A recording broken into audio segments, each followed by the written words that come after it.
search much deeper within to the way.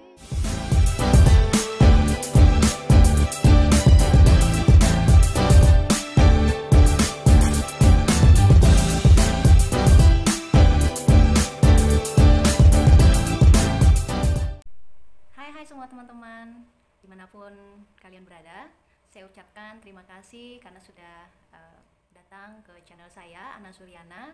Saya ucapkan shalom, semoga damai sejahtera Tuhan Yesus selalu menyertai kita semua.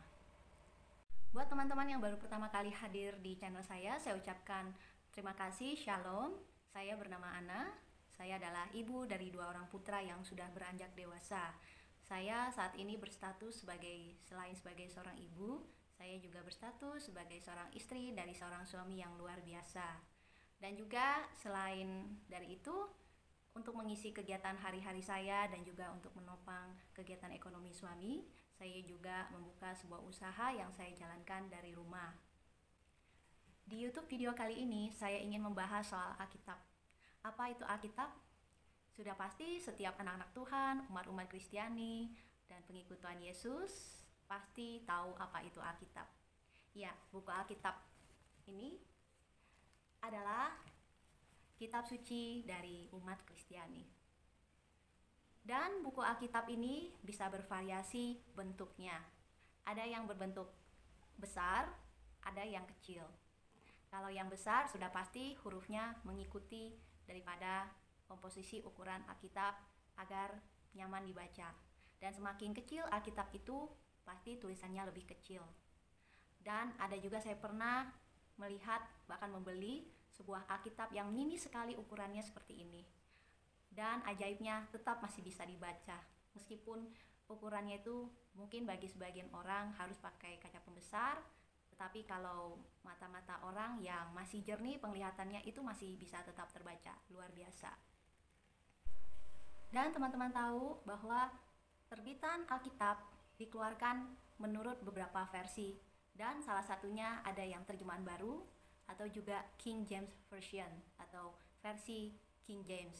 Dan buku Alkitab yang saya pegang ini adalah buku Alkitab terjemahan baru.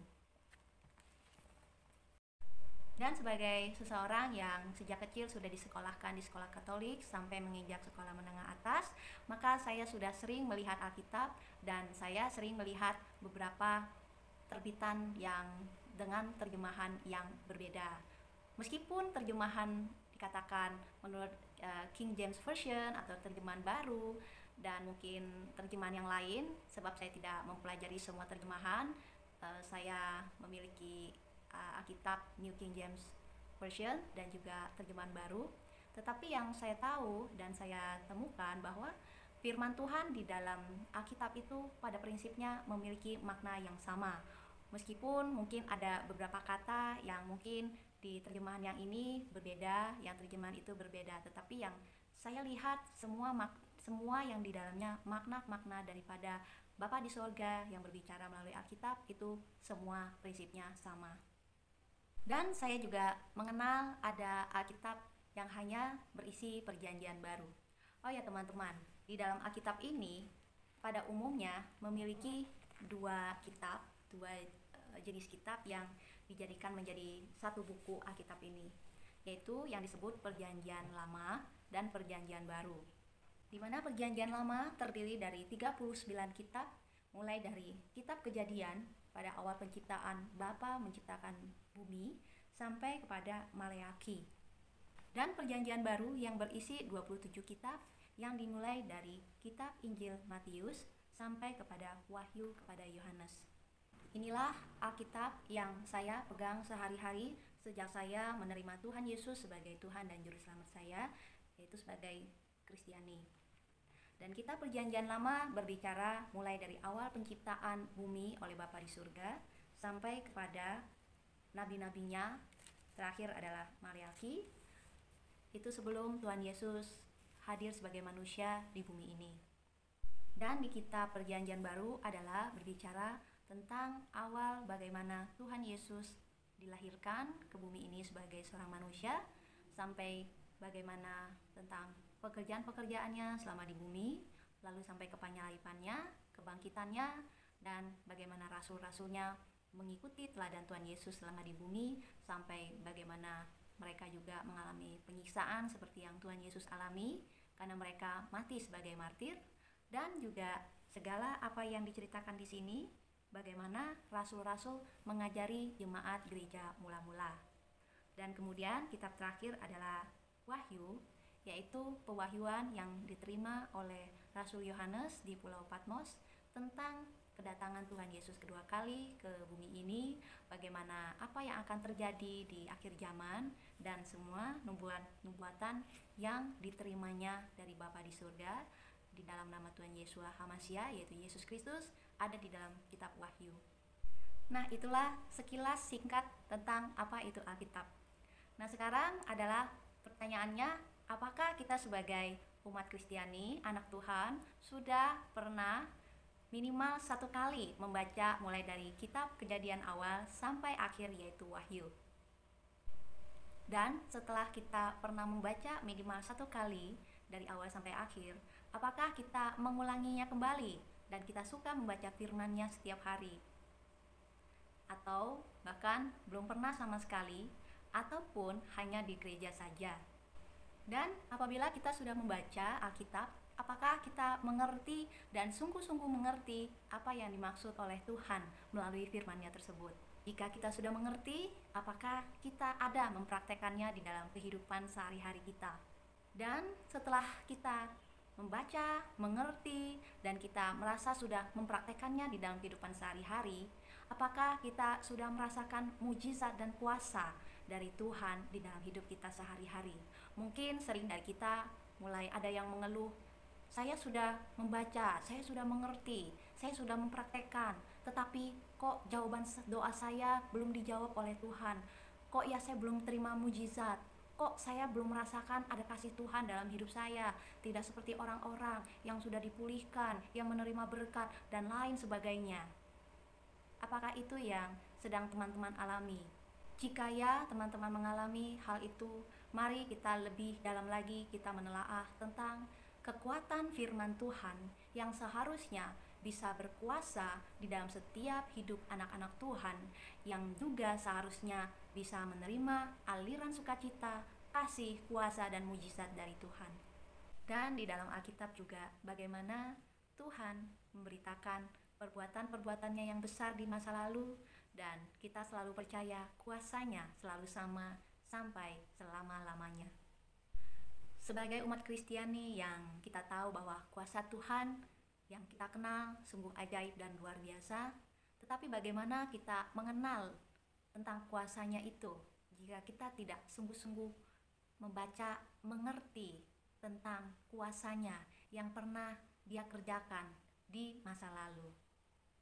Dan jika kita berbicara Dia adalah ajaib dan hebat, bagaimana kita tahu jika kita tidak pernah membaca kisah-kisah perbuatannya yang besar di masa lalu yang tertulis semuanya di dalam Alkitab?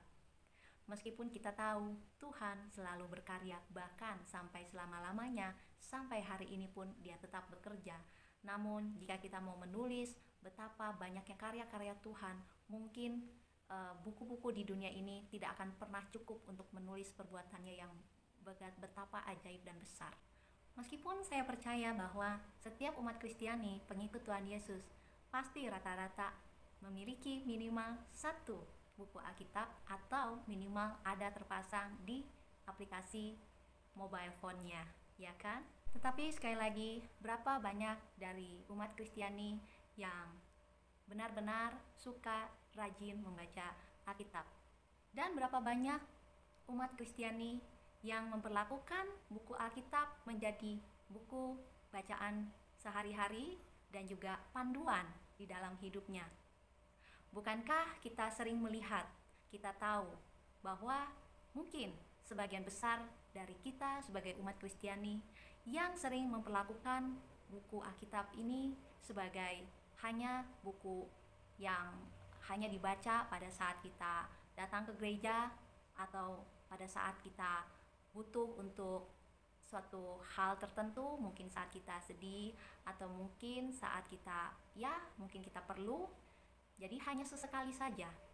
Dan yang lebih sedihnya, saya sering mendengar kesaksian dan bahkan tahu ada sebagian orang bahkan berpikir bahwa buku Alkitab adalah cerita masa lalu, hanya seperti ya mungkin yang lebih sedihnya dianggap buku dongeng. Karena isi dari Alkitab, kalau kita yang sudah pernah membacanya, begitu banyak perbuatan-perbuatan Tuhan yang kalau boleh dibilang tidak masuk akal, di luar logika. Bahasa Inggrisnya seperti wonders, miracle, sesuatu yang di dalam kehidupan nyata kayaknya impossible banget. Contoh hal-hal impossible yang di dalam Alkitab kita tahu, kita baca.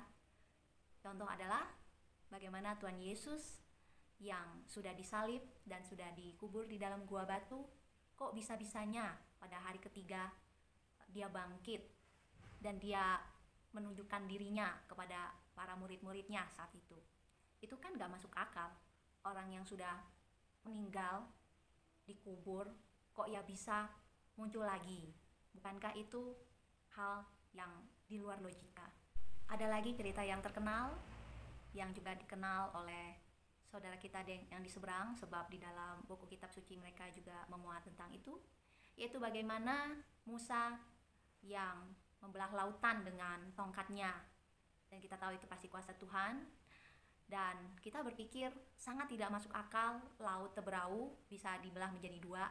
Dan bagaimana jemaah Israel yang jumlahnya sangat banyak itu akhirnya bisa melewati belahan lautan. Di tengah-tengah air dia berjalan untuk menyelamatkan diri dari pasukan Firaun yang sedang mengejar mereka. Nah, itu kan hal-hal yang seperti kalau dikatakan orang-orang dunia atau orang-orang Kristen yang mungkin belum matang rohaninya akan berpikir, apa mungkin ya, kok bisa ya, kok aneh ya.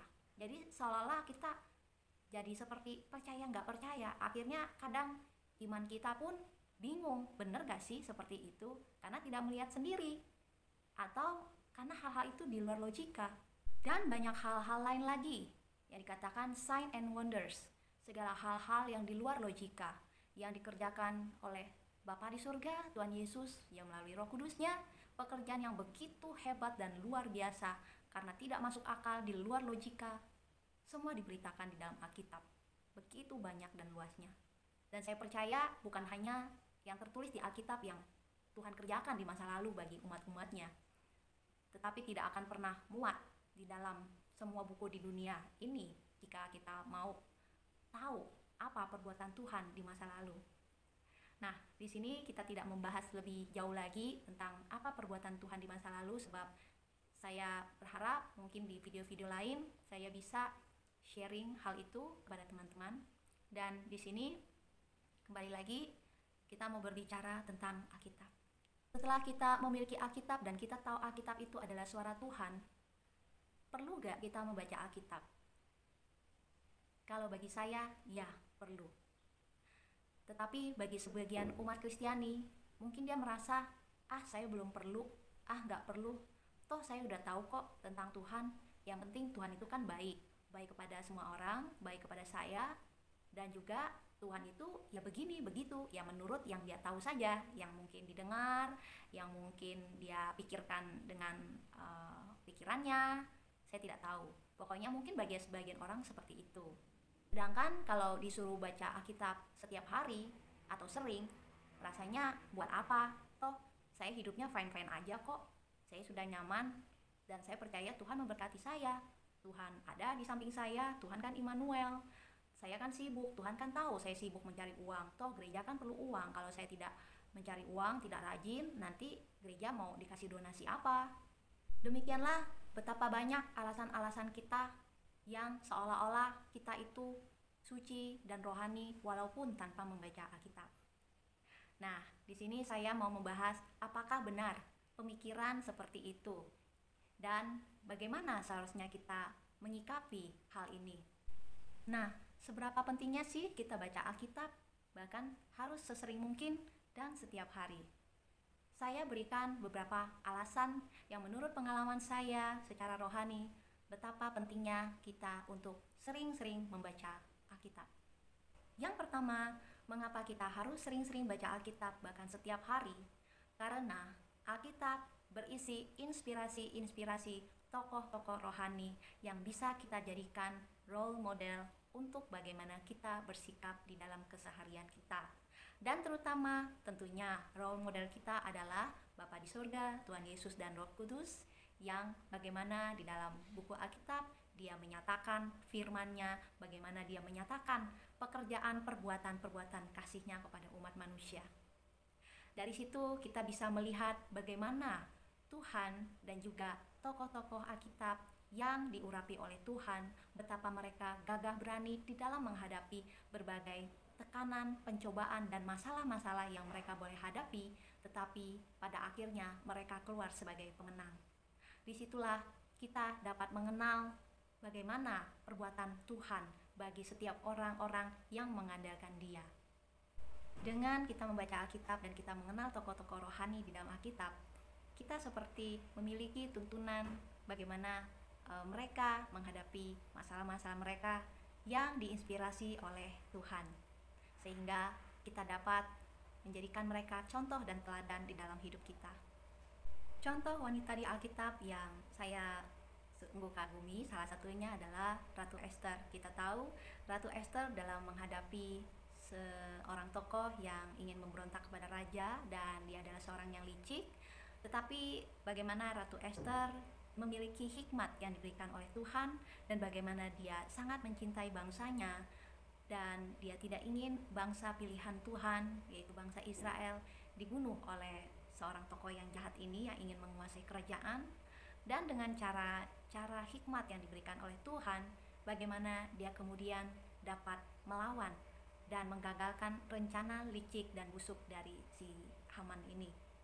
Betapa luar biasanya Ratu Esther sampai mengambil puasa Esther yang dikenal puasa Esther, yaitu puasa tidak makan dan minum selama 3 hari demi untuk supaya Tuhan menurunkan kuasanya untuk menggagalkan rencana Haman ini dan bisa memberikan Ratu Esther hikmat dan kekuatan di dalam melawan kebusukan daripada si Haman.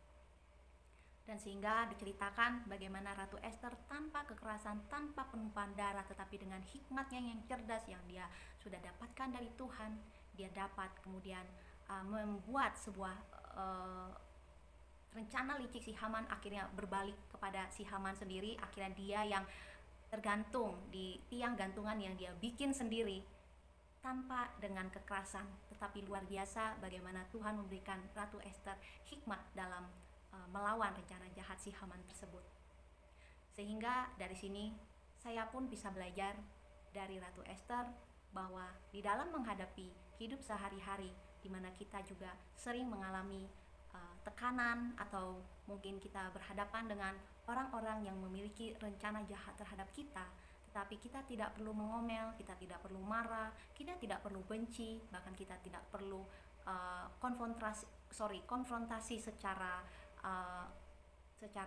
keras terhadap orang-orang tersebut, tetapi bagaimana kita berdoa, kita berpuasa dan menyerahkan sesuatunya kepada Tuhan, dan biar Tuhan yang akan menuntun kita dan Dia yang akan membela kita dan akan mengerjakannya masalah kita. Dia akan beri jalan keluar dan bahkan akan menjadikan kita pemenang atas masalah tersebut, sehingga lawan kita yang tadinya mungkin membenci kita atau berencana jahat terhadap kita, Tuhan akan gagalkan dengan cara-caranya yang ajaib. Dikatakan ajaib adalah karena tanpa penumpahan darah Tuhan bisa membalikkan rencana si jahat sehingga kita aman dan terluput tanpa kita harus bersusah payah dan juga tidak perlu sampai ada penumpahan darah dan lain-lain. Kurang lebih cerita Ratu Esther seperti itu yang sangat inspirasi kepada saya dan juga mungkin bagi teman-teman yang sudah pernah membaca kitab di kitab Esther tersebut. Begitu luar biasanya, bukan? Bagaimana tokoh-tokoh Alkitab dapat menginspirasi kita di dalam kita berlaku sehari-hari. Maka dari mengapa kita harus baca Alkitab, yang kedua saya juga bisa ungkapkan bahwa kita bisa menjadikan Alkitab itu sebagai penuntun hidup kita, penuntun di dalam kita berkata-kata, penuntun dalam kita bagaimana bersikap, bagaimana kita mengambil keputusan. Sebab suara Tuhan yang kita baca setiap hari itu akan menjadikan kita menjadi orang yang bijak, menjadi orang yang cerdas. Sebab firman Tuhan banyak berisi kata-kata yang bijak, kata-kata yang tajam, tegas, sehingga itu juga akan membentuk pola pikir kita, membentuk pola hati kita agar supaya sesuai dengan kebenaran firman Tuhan, sehingga itu yang akan menuntun hidup kita sehari-hari supaya benar. Dan sehingga kalau kita sudah dituntun hidup benar, maka kita baru bisa menjadi umat yang sesuai dengan maksud dan kehendak Tuhan. Hal ketiga mengapa kita harus sering-sering dan setiap hari baca Alkitab adalah supaya bisa menjadi bahan renungan buat kita sehari-hari. Dan dengan membaca firman Tuhan, di mana banyak berisi tentang apa kehendak Tuhan, bagaimana nasihat-nasihat dari Tuhan kepada umat-umatnya, sehingga dari situ kita baru bisa merenung apakah kita sudah menjadi seperti apa yang Tuhan mau. Jika kita tidak pernah membaca Alkitab, kita tidak pernah merenungkannya, maka kita cenderung akan menjadi orang yang mungkin semena-mena, tetapi kita berpikir itu wajar kalau kita disakiti, kita menyakiti balik, karena itu secara wajar. Tetapi kalau kita merenungkan apa yang Tuhan inginkan, bahwa jika engkau ditampar pipi kiri, berikanlah pipi kananmu. Jangan membalas, sebab pembalasan adalah milik Tuhan. Kasihilah sesamamu. Maka dengan seperti itu, suara-suara Tuhan, firman-firman Tuhan dapat menjadi bahan perenungan kita. Apakah kita sudah seperti apa yang Tuhan mau? Yang berikutnya, yang keempat, saya katakan penting untuk membaca Alkitab setiap hari adalah supaya kita terhibur di tengah-tengah kesesakan, tekanan, kesulitan di zaman yang semakin hari sangat tidak mengenakan, apalagi sebagai umat Tuhan. Maka suara Tuhan justru akan menjadi penghibur bagi kita di tengah-tengah kesesakan akhir zaman seperti ini terutama. Sebab Alkitab berisi banyak kata-kata nasihat, sekali lagi saya katakan kata-kata nasihat, dan juga suara kebenaran Tuhan yang menguatkan. Banyak perkataan-perkataan Tuhan yang positif, yang memberikan kita ketenangan, tidak ketakutan. Banyak suara Tuhan di dalam Alkitab yang memberikan kita pencerahan-pencerahan, sehingga firman Tuhan yang memiliki kuasa akan masuk ke dalam hati dan pikiran kita, yang akan menjadi penghiburan di dalam diri kita. Kita yang merasa letih lesu, tetapi Tuhan berkata, marilah yang letih lesu dan beban berat, datanglah kepadaku, maka aku akan memberikan kelegaan kepadamu. Nah, itu firman Tuhan. Dan pada saat kita mempraktekannya, kita bersujud di hadapan Dia, berdoa, minta ampun, dan kemudian kita mulai menceritakan tentang permasalahan kita kepada Dia. Kita serahkan semua keletihan kita, kelesuan kita di hadapan Dia. Maka sungguh-sungguh Dia yang akan memberikan kelegaan kepada kita. Hati kita akan merasa damai. Dan itulah bagaimana kekuatan firman itu. Firman yang berkata, marilah letih lesu berbeban berat. Pada saat kita membaca, kita baru tahu betapa Tuhan itu baik. Tuhan itu tidak pernah membiarkan umatnya letih lesu sendirian tanpa pertolongan Dia. Tetapi Dia mengajak kita untuk datang kepada Dia. Nah, itu semua kata-kata tersebut ada di dalam firman-Nya, di dalam Alkitab. Dan tentunya setelah kita membaca, kita harus mempraktekannya, kita datang kepada Dia. Nah, demikianlah.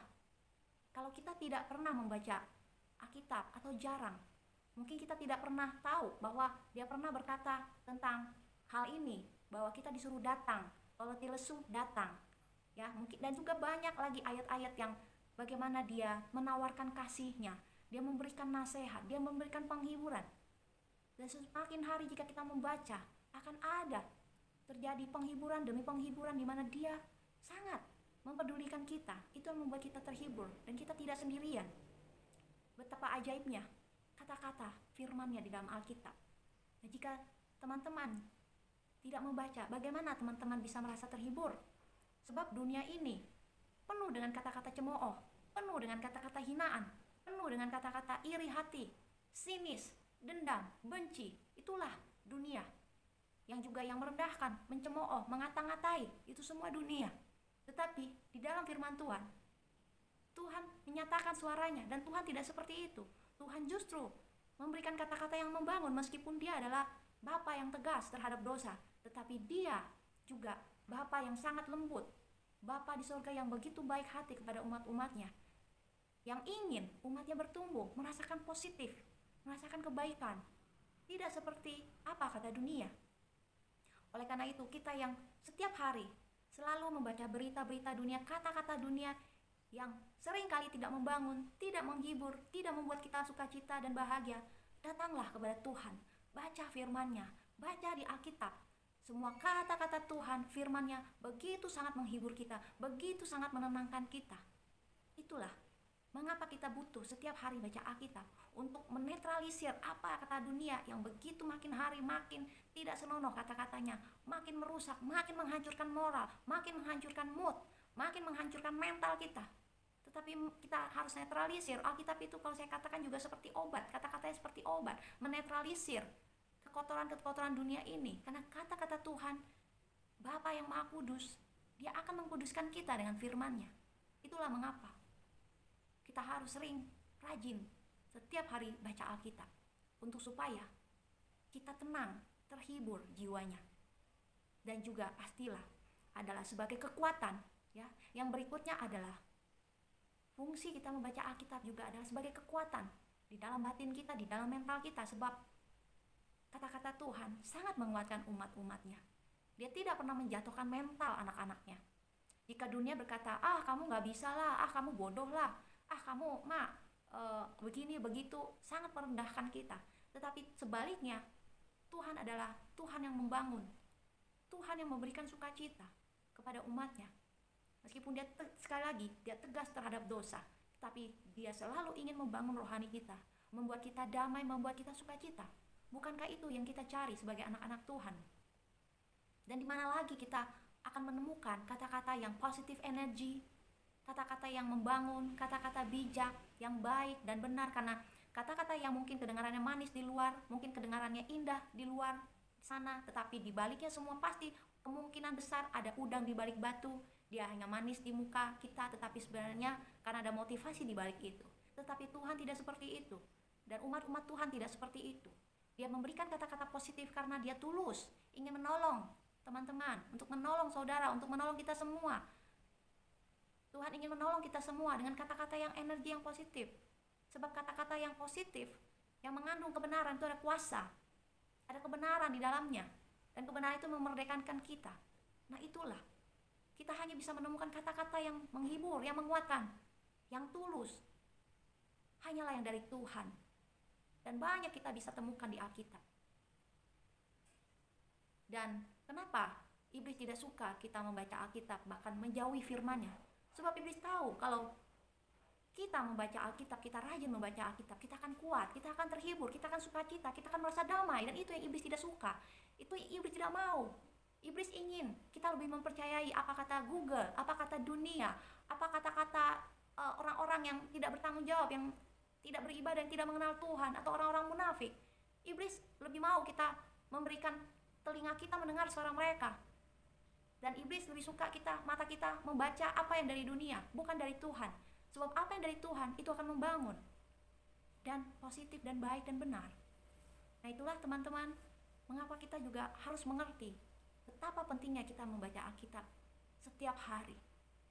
Dan selanjutnya, mengapa kita penting sekali untuk sering dan bahkan setiap hari membaca Alkitab adalah supaya sebagai umat Tuhan kita akan dididik menurut kebenaran yang dari Tuhan sendiri. Dan di dalam Alkitab terdapat banyak sekali teguran, nasihat, himbauan, dan Tuhan sendiri berbicara tentang kehendak Dia, tentang pelanggaran-pelanggaran yang harus kita hindari, dan juga bagaimana Rasul Paulus mengajar gereja mula-mula, sehingga dari semua yang disampaikan oleh Tuhan dan juga melalui para nabinya, para rasul, kita dapat mengerti, memahami tentang kebenaran itu sendiri. Dan pada saat kita praktekkan, maka kita akan mengalami pemulihan, kita akan mengalami transformasi karena perubahan-perubahan mindset yang Tuhan bentuk sendiri di dalam pikiran kita dan kemudian jiwa kita, dan kemudian roh kita pun akan terbentuk. Karena firman Tuhan memiliki kuasa yang akan mengubahkan kita secara supranatural dan juga dengan ajaib. Berikutnya yang terakhir, mengapa kita harus sering dan bahkan setiap hari kita membaca firman Tuhan, Alkitab. Karena Alkitab, seperti kita kembali saya tegaskan, adalah suara Tuhan, maka suara Tuhan sangat ditakuti dan dibenci oleh kuasa si jahat, yaitu iblis dan setan. Betapa kita harus sering-sering mendengar suara Bapa di surga, yaitu melalui Alkitabnya, bagaimana dia berfirman untuk menyelamatkan umat-umatnya selama hidup di bumi ini. Sehingga jika kita membaca Alkitab, bahkan ada beberapa umat Kristen yang percaya dengan membaca dengan suara nyaring, maka iblis gemetar, kuasa si jahat akan pergi. Demikian juga kita boleh percaya bahwa apa yang kita baca, kita akan masukkan ke dalam hati, menjadi rema di dalam hati kita, mengubahkan pikiran kita. Maka itu yang menggetarkan iblis. Karena iblis tidak menyukai perubahan di dalam diri kita. Iblis tetap ingin kita menjadi manusia yang lama, penuh hawa nafsu, kedagingan, kejahatan, rupa-rupa kejahatan, kebencian, dan lain sebagainya. Tapi dengan membaca Alkitab setiap hari dengan rajin, maka manusia lama kita semakin hari akan diperbaharui menjadi manusia yang semakin hari serupa dan segambar dengan Kristus. Sebab Tuhan Yesus adalah gambaran Bapa di surga yang begitu sempurna, sehingga Tuhan dengan Alkitab sebagai bentuk surat cintanya kepada kita umat manusia, dia ingin kita kembali menjadi serupa dan segambar dengan dia yang sudah dari awal menciptakan kita begitu mulia. Namun oleh karena dosa dari Adam dan Hawa, kita menjadi jatuh dan kita menjadi berdosa dan sudah kehilangan kemuliaan Allah. Suara firman Tuhan memiliki kuasa yang begitu dahsyat yang dapat mengusir segala kuasa-kuasa kegelapan dan juga menghancurkan daripada kuasa si jahat yang sedang mengikat seseorang, menguasai seseorang, karena firman Tuhan sangat luar biasa. Demikian beberapa hal-hal yang saya sampaikan mengapa kita harus sering bahkan setiap hari membaca Alkitab, yaitu suara Tuhan sendiri. Percayalah teman-teman, saat kita membaca Alkitab, itu akan sangat berdampak positif bagi jiwa kita, bagi roh kita. Dan jika kita aplikasikan dengan sungguh-sungguh, kita merenunginya, maka itu akan menjadi manifestasi ke dalam hidup kita secara real. Dan jika teman-teman sudah mengetahui betapa pentingnya kita membaca Alkitab, betapa banyak manfaat dari membaca Alkitab sering, bahkan setiap hari, maka saya percaya teman-teman pasti memiliki kerinduan untuk mulai sering dan bahkan setiap hari membaca suara Tuhan Alkitab. Meskipun pada awalnya mungkin memerlukan usaha yang cukup sedikit berat bagi sebagian teman-teman, tetapi dengan niat yang sungguh-sungguh, dengan kesadaran akan pentingnya kita untuk selalu mendekat kepada Tuhan, dan juga bahwa keselamatan hanya ada di dalam nama Tuhan Yesus. Dan oleh karena itu kita perlu setiap hari mendengar suara daripada Tuhan Bapa di surga melalui Putra Tunggalnya Yesus Kristus, dan juga bagaimana kita mengenal perbuatan-perbuatan Tuhan sejak dari awal penciptaan sampai pada kesudahannya. Kita akan sangat mengerti dan kita akan semakin dikuatkan.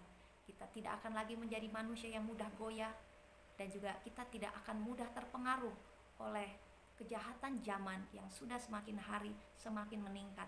Dan saya percaya kuasa firman Tuhan dan yang kita praktekkan akan melindungi kita. Kita akan diluputkan sebab kita memegang firman Tuhan yang juga kita aplikasikan sehari-hari. Kita percaya, kita renungkan, maka kasih Tuhan akan selalu melindungi diri kita dan akan meluputkan kita dari setiap bencana-bencana yang Tuhan izinkan untuk orang-orang fasik. Seperti di dalam Mazmur 91 kita hanya akan menontonnya dengan mata kepala kita sendiri, melihat bagaimana pembalasan Tuhan terhadap orang-orang fasik. Dan saya percaya teman-teman tidak tergolong orang-orang yang fasik, sebab kita semua adalah orang-orang yang ingin mengenal Tuhan lebih dekat lagi, Tuhan yang benar, dan juga merenungkan suara firman-Nya dan juga mempraktekkannya di dalam hidup sehari-hari. Akhir kata, di video ini saya berdoa supaya semua teman-teman yang menonton akan menjadi senang dan rajin baca Alkitab, dan saya berdoa Bapa di surga yang akan selalu melindungi teman-teman, memberikan berkat senantiasa, dan selalu akan menjadikan kita menjadi manusia yang semakin hari serupa segambar dengan Kristus. Oke teman-teman, terima kasih sudah menonton video saya. Biarlah semua boleh menjadi manfaat buat teman-teman. Jika teman-teman ada tambahan tentang bagaimana pentingnya kita untuk sering-sering dan setiap hari membaca Alkitab, boleh tuliskan di kolom komentar. Semoga apa yang saya sampaikan di video ini bisa bermanfaat buat teman-teman, membuat teman-teman dan kita semua semakin rajin membaca Alkitab. Oke teman-teman, thank you, terima kasih sekali lagi. Tuhan Yesus memberkati. Bye.